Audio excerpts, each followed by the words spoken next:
Welcome back to Have More Babies. Today we're going to be talking about something really important, understanding and supporting children with autism spectrum disorder, or ASD. That's right. We've been looking at some excellent guidance from the folks at Omega Pediatrics. Yeah, they provide some really helpful insights. Our aim today is basically to pull out the key actionable stuff for anyone listening, parents, caregivers, anyone interested, really. Exactly. We want to give you a clear overview, covering everything from spotting early signs right through to the kinds of support that are out there. We'll touch on early identification, common behaviors, working with specialists, different therapies, even navigating the healthcare system. And crucially, how parents can really advocate effectively for their kids. It's about getting the best information from Omega Pediatrics guidance. Okay, so let's start at the beginning. Early identification seems to be, well, critical. It really is. Spotting things early opens the door for timely intervention, which can make a huge difference. And Omega Pediatrics stresses that ASD is a spectrum.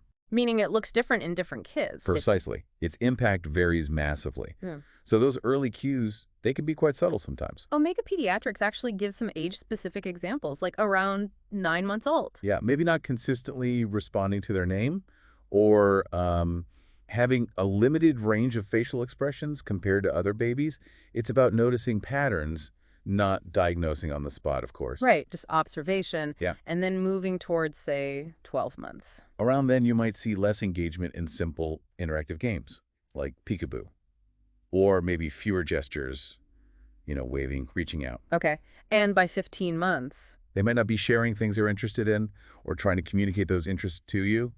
Sometimes maybe seeming a bit indifferent to people around them. And the examples continue. I see here 18 months maybe not pointing to show you something. Exactly. Not pointing at things they need or find interesting. Then around 2 years, maybe difficulty noticing or showing if someone else is hurt or upset.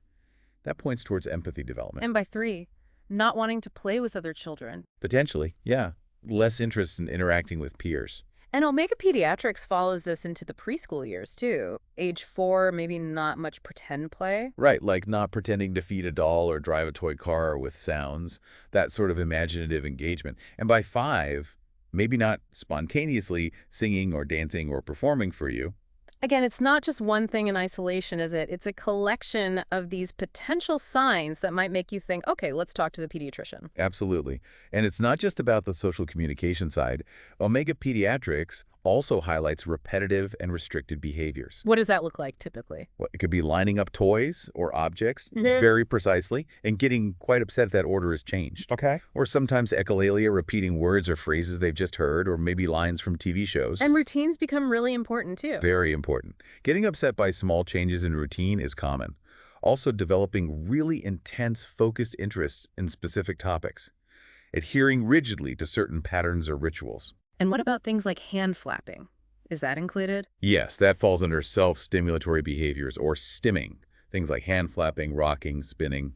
Also, unusual reactions to sensory input, being overly sensitive to sounds or textures, or maybe seeking out certain sensations. Wow, okay. It really is a broad spectrum. Omega Pediatrics also mentions other possible things to be aware of. Yeah, things like delays in other areas, language milestones, motor skills, maybe cognitive development. Sometimes hyperactivity, impulsivity, or attention difficulties can co-occur. And emotional reactions, too. Right. Unusual mood or emotional responses, maybe heightened anxiety or unexpected fear reactions. And it's worth noting, some kids with ASD might also have other health issues like epilepsy or problems with sleep or eating or gastrointestinal issues. What really paints a picture of complexity, doesn't it? Which makes the next part crucial, collaborating with specialists and therapists. Definitely. Omega Pediatrics makes it clear that the goal of treatment isn't to cure autism, but to alleviate symptoms that affect daily life and functioning. And because it's so individual, a team approach is vital. With the pediatrician often playing a key coordinating role. Exactly. Working alongside other healthcare providers. Omega Pediatrics gives a good rundown of different therapeutic approaches. We could start with behavioral ones. Okay, like ABA, Applied Behavior Analysis. Yes, ABA is probably the best known. It basically looks at understanding behavior, the triggers, the consequences, to encourage helpful behaviors and reduce less helpful ones. And within ABA, Omega Pediatrics mentions specific techniques. Right. There's discrete trial training, or DTT. Yeah. That involves breaking skills down into really small steps, giving clear instructions, and using rewards. Okay, structured. Very structured. And then there's pivotal response training, or PRT. That's done in more natural settings, like during playtime, and focuses on pivotal skills, things like motivation, initiating communication skills that help learning across the board. Interesting. What about developmental approaches? These focus more on improving specific skills, language, physical skills, or broader developmental abilities, often used alongside behavioral methods. Speech and language therapy is a big one here. For verbal and nonverbal communication. Both, yes. And occupational therapy, or OT, is key too. That helps with skills for daily living, getting dressed, eating, personal hygiene, fine motor skills needed for school. Makes sense. And educational approaches in the classroom. Yeah, strategies used at school. Omega Pediatrics mentions TCH as an example. It uses structure, visual aids, predictable routines, things that often work well for learners with ASD. So adapting the learning environment. Exactly. Then there are social relational approaches. These aim squarely at improving social understanding and building relationships. They often involve parents or peers. What are some examples there? Omega Pediatrics lists models like DR floor time. That's where you follow the child's lead, and interests in play to build connection. Also, relationship development intervention, or RDI, which works on core social engagement skills. And tools like social stories can be useful. They explain social situations clearly. Plus, social skills groups offer a structured place to practice interacting with others. It's quite a toolbox of options. What about medication? Omega Pediatrics touches on that too. Yes, pharmacological approaches. It's important to be clear. Medication doesn't treat the core features of ASD, but it can be very helpful for managing co-occurring conditions. Like hyperactivity or anxiety. Exactly. Hyperactivity, focus issues, significant anxiety, depression, sometimes seizures, sleep problems, GI issues. The advice is always to consult an experienced doctor and monitor very carefully for side effects. Absolutely. And psychological approaches, like therapy. Right. Things like cognitive behavior therapy, CBT, can help individuals with ASD manage mental health issues like anxiety or depression by understanding links between thoughts, feelings, and actions. And finally, complementary or alternative treatments. Yes, things like special diets, supplements, chiropractic care, art therapy, mindfulness. Omega Pediatrics notes these exist, but strongly emphasizes talking to your doctor before trying any of them. Get medical advice first.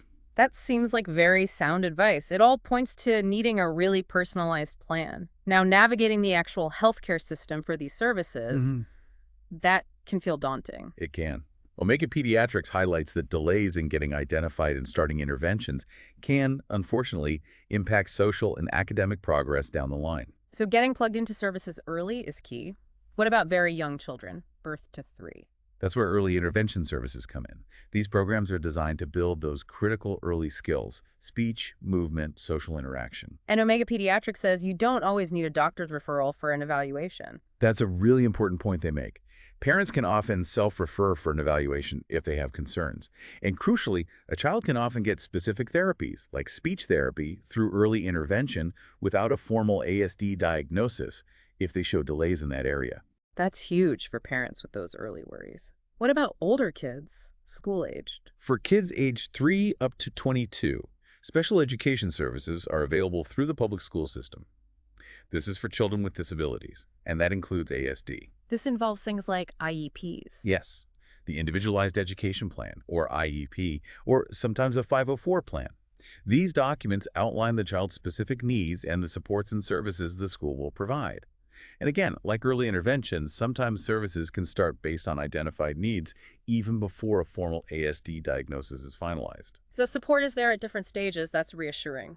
Which leads us nicely into empowering parents. Omega Pediatrics really stresses the parent's role as an advocate. It's a vital role. Being an effective advocate takes commitment, especially with something as complex as autism. They offer some concrete tips for parents, right? Starting with being informed. Absolutely.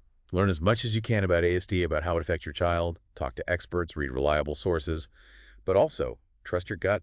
Your parental intuition is powerful. And knowing your rights, especially with schools. Essential. Understanding your rights in the education system helps ensure your child gets the services and accommodations they're entitled to. Clear communication is also key with doctors, therapists, teachers. avoids misunderstandings. And documentation. Keep records of everything. Yes, assessments, reports, IEPs, communication logs, keep it all organized. It's invaluable over time. And finally, find your community. Support groups are fantastic. For sharing experiences and practical tips. Exactly. Connecting with other parents who get it can make a world of difference. You learn from each other, and you realize you're definitely not alone. Absolutely. And throughout all this, Omega Pediatrics emphasizes that your pediatrician is a really important partner. A key ally. They have the training to help with developmental concerns, screenings, offering guidance, and helping coordinate care with all the specialists who might be involved. It's about that team approach again. Precisely. Coordination is key. And speaking of pediatricians as allies, Omega Pediatrics themselves want you to know they are a resource if you have concerns about your child's development. They really encourage you to reach out. Visit their website, omegapediatrics.com. You can find more information there, and you can consult with their team. They're there to help guide you. That's a really clear call to action. So just to sort of wrap up the main points from Omega Pediatrics guidance. Okay, number 1, early identification and intervention are crucial, really critical. Right. Number 2, remember ASD is a spectrum. It looks different for every child. Number 3, there's a wide range of evidence-based therapies and supports available.